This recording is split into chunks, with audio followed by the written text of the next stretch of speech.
Today we're talking about glow and getting your glow on.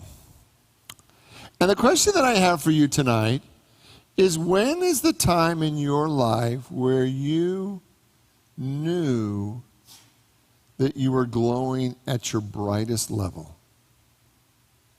Like sometimes we say women when they're pregnant, they're glowing, or people that are in love, or maybe if you've got a great job, you feel like you're just glowing with your great job. But I want you to think of the time in your life where you felt the most radiant, the most on fire, the most alive. And what was it about that experience that caused you to glow like that? And tonight, would you be willing to glow with all that God is within you? See, one of the things that in spiritual practice that we talk about is this idea of, is it safe to be my full self? Is it safe to be my real self? Is it safe for me to be as bright as I came to be? And the question that I have for you tonight is, at some level we have to answer the safety question before we can even begin to talk about glowing.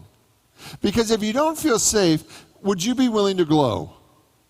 No, right? So if we don't feel safe, then we're always adjusting our light based on how safe we feel in any situation, instead of just turning it on, getting bright with God, and just letting it flow and just seeing what happens. And so tonight, what would happen if you felt safe enough to glow with all that God is in you?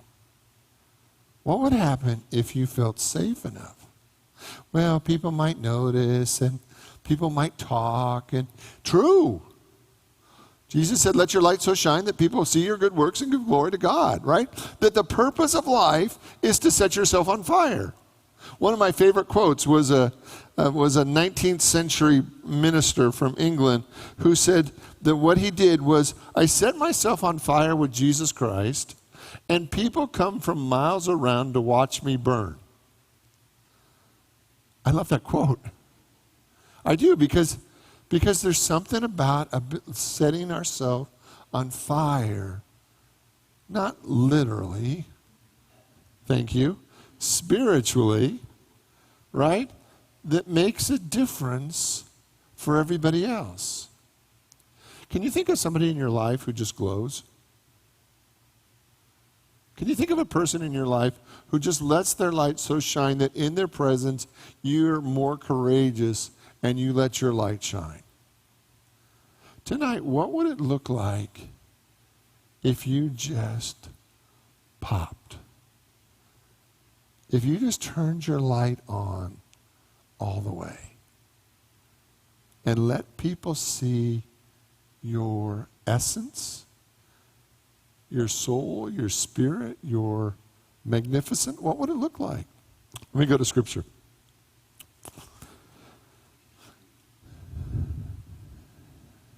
Exodus 34, 29 through 35.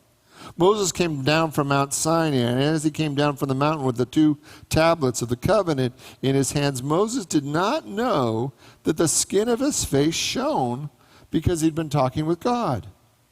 When Aaron and all the Israelites saw Moses, the skin of his face was shining, and they were afraid to come near him. But Moses called to them, and Aaron and all the leaders of the congregation returned to him. And Moses spoke to them. And afterwards the Israelites came near, and he gave them the commandments that the Lord had spoken to him on Mount Sinai. And when Moses had finished, there's a fly. I'm not having a flashback. I don't know if you can, I didn't know if you thought I was having a little thing with it's the glow. And it's so tacky if I were to swat him dead, so I'm not going to just let him be right there. Then we could just practice resurrecting him, but we're not going to do that today. That's a whole different talk, right? When Moses, sorry. That's why I try not to go off script, because it's just too hard to get me back. When Moses had finished speaking to them, he put the veil on his face. And whenever Moses went before the Lord to speak to him, he would take the veil off until he came out, and then he'd put it on again.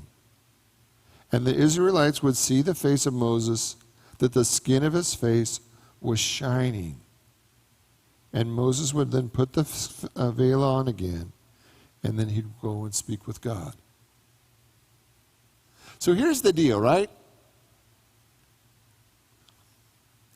We all have, this immense potential to be considerably brighter, more alive.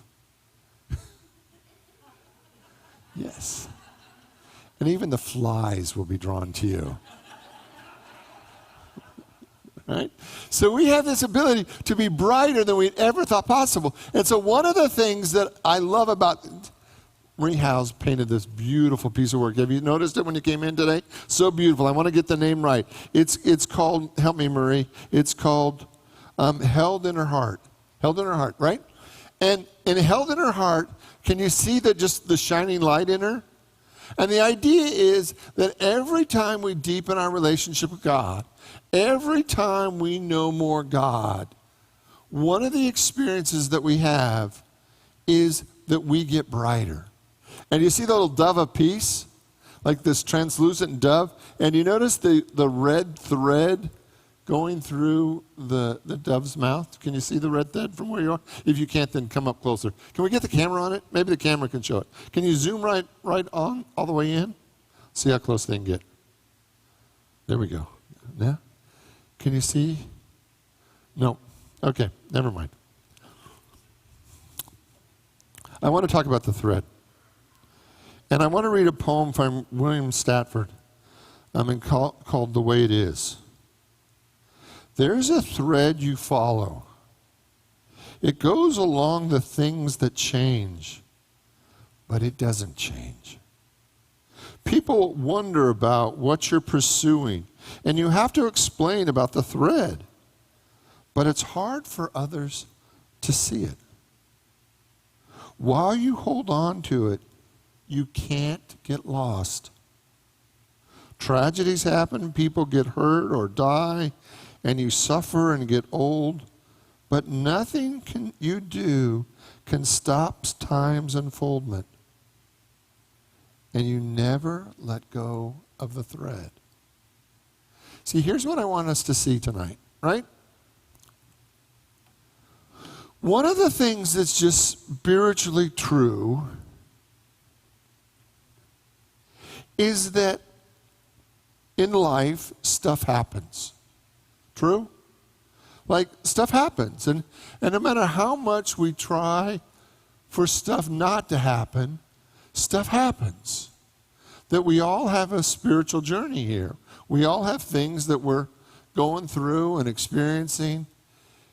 And what tends to happen is that we allow our light to be very much affected by what we feel like we're going through at that moment. That we turn it up and we turn it down, and we turn it up and we turn it down, based on what we feel like we're going through at that moment. There's a level of spiritual maturity where we begin to appreciate that when we're going through something, while it may not be our first choice, we may not even like it. We may not even want it. We may choose to pass on it completely, but we learn that that's part of life at this level. And that we keep our light on, because to dim your light in those moments actually makes that experience more difficult. Because we're not bringing our spiritual best in that moment. We're actually turning ourselves down. And what if tonight, no matter what you're going through, you just decide to glow. Because I want you to see how much spiritual maturity it is to know that stuff happens and you just choose to glow. To be the radiant center where God is. Now, imagine that you're going through something, right? Right? And imagine that when you're going through something, you turn your light down. Would that help, or would that interfere with getting through it in the greatest possible way? If every time you're into something, you actually turn your light down. Can you imagine that in the moment where you need your light the most, when we turn it down, we actually slow the progress through that situation down, because in that very moment we turn ourselves down, when in fact what we could be doing or may want to try doing is actually turning ourselves up brighter to actually speed us through that situation. And yet it seems to be cultural that when we're in struggles, we go dim. True? And it seems cultural that we actually expect one another to go dim. And what if tonight you make the decision that no matter what you're going through, you're going to use it to get brighter. You're actually going to allow the brightness of your soul to lead you through whatever obstacles or challenges or problems or stuff. Because being light is exponentially greater than turning yourself down. Will you say with me? I glow with God. Will you say with me? I glow with God. One more time like we actually mean it. I glow with God. Great. Okay. So while Marie Howe's wonderful painting, will you do me a favor? There's a book in the green room that's like where I'm supposed to be right now. So if you'll get it, that would be fabulous. All right. So the light that is within us, does it come from our head, our heart, or something deeper? How many want to vote when it comes from our head? Nobody. Okay. Thank you. How many want to vote that it comes from our heart? A couple hearts. How many want to vote that it comes from something deeper? Ooh, you guys, the room it's. So, how many of you know the concept of the Kundalini? Right? Spiritually, the Kundalini. Let me read you what the Kundalini is, right? It's the primal energy, the chakra, located in the base of your spine. Different spiritual traditions teach the method of awakening the Kundalini for the purpose of reaching spiritual enlightenment. The Yoga Upanishads describe the Kundalini as lying coiled at the base of the spine, representing either the goddess or the sleeping serpent, waiting to be awakened. To the modern day commentaries, the Kundalini has been called the unconscious instinctive force, or mother energy, or intelligence of complete maturity. The Kundalini awakening is said to result from deep meditation, enlightenment, and bliss. This awakening of the Kundalini physically moves up from the center of the channel of the spine to the crown top chakra. Many systems of yoga focus on awakening the Kundalini through meditation, breathing, chanting, prayer. The physical term one commonly reports that the Kundalini experience is being freed, feeling the electric current running through your entire spine, right? Everybody's aware of some level of Kundalini. Now, one of the things I want you to see about this, and why this is important, is does the Kundalini start at the top of your spine and work down, or does it start at the base of your spine and work up? Base and up, right? Okay. So the Kundalini energy starts at the base of your spine and moves up, right? But I want you to look at how you're doing your spiritual practice. Right? For most of us, we're doing our spiritual practice from our head down. Like we're trying to get information or understanding or something that awakens us spiritually, thinking that if we get enough information in our brain, in our head, it's going to awaken our spiritual power. Right? How many of you have ever done that? We've all done it. How many of you have ever gone to a workshop thinking this is going to be the thing that fully awakens me, right? Like the idea is, like we've had this concept that if I can get my head on right, if I can get my thinking right, if I can get smart enough, I can get spiritually smart enough, I'm going to awaken this energy, and this awakened energy is going to travel from the top of my head through the rest of my being and awaken everything. Well, unfortunately, it doesn't work like that. What the mystics have taught over centuries upon centuries of centuries is that it's already within you. Right? We say that in Unity pretty much every week. It's already within you. It's already at the base of who you are. It's at the very base of who you are. And what we're trying to do is to integrate that to higher and higher levels of who we are. Right?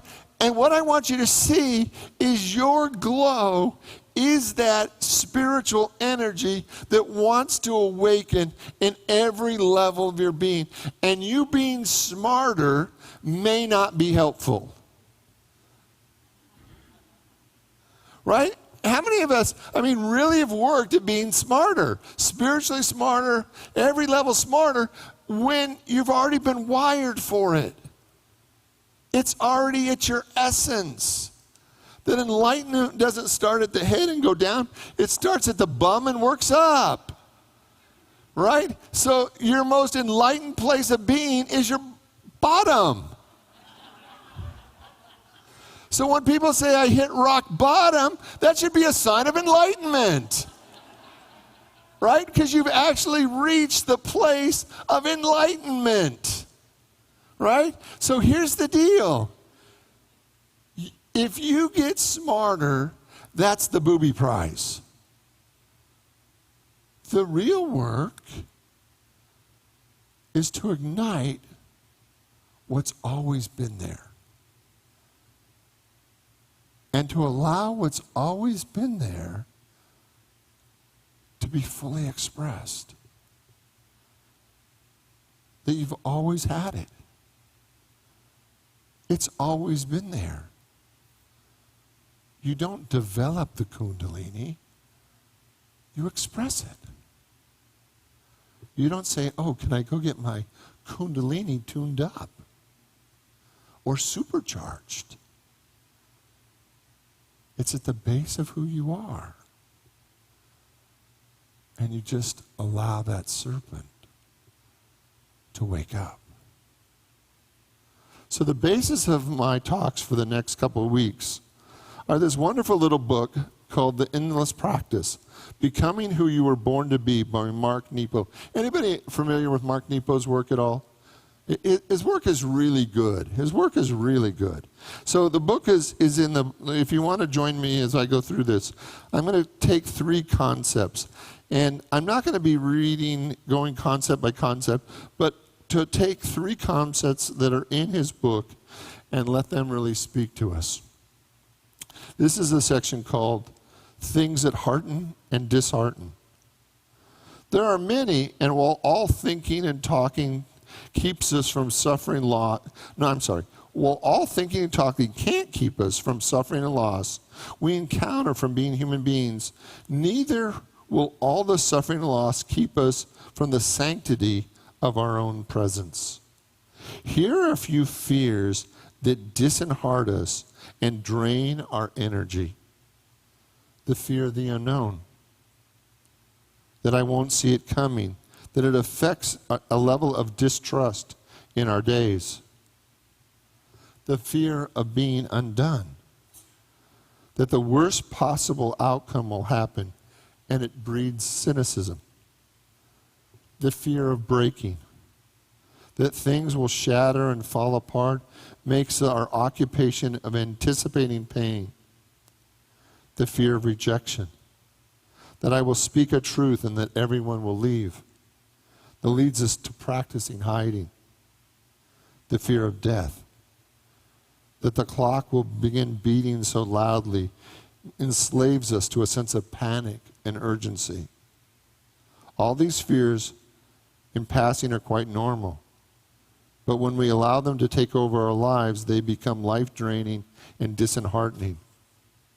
Thankfully, there are intentions that hearten us into a life-affirming positions, that intentions that can help us overcome all of these fears. One, the strength of trust.